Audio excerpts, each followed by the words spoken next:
It's time to talk about some name, image, and likeness. On3 put together these rankings of top NIL spenders, and sitting at the top is Texas, spending almost $20 million.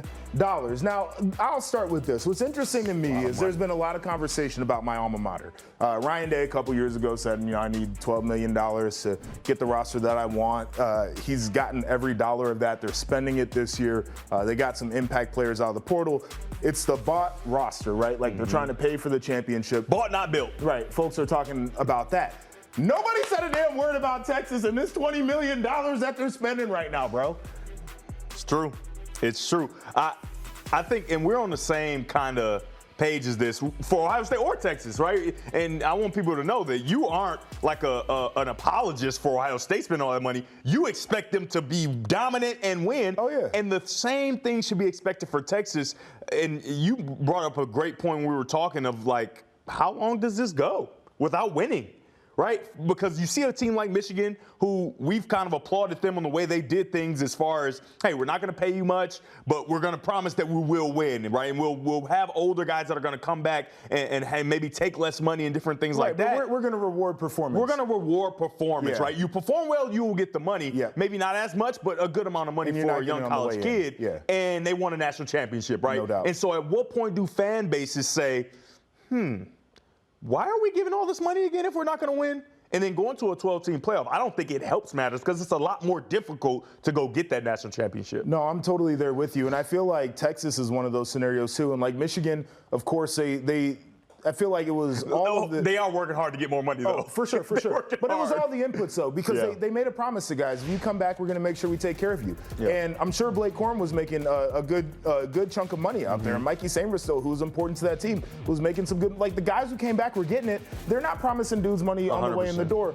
But you couple that, right? Like, you get the veterans and you reward them. You also have a first-round quarterback that's in there, too. 100%. And that certainly makes a difference. That's why I'm looking at Texas right now. Okay.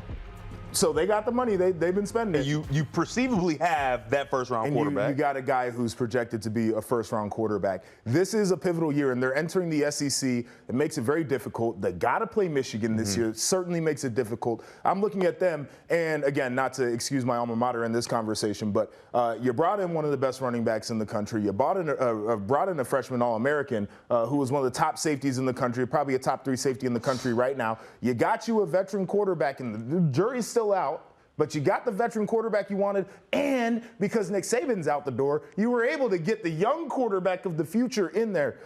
This is a pivotal year, too. I think people are going to be judged extremely hard, not only just off of what program expectations are historically, but we're going to do the NIL expectations, too.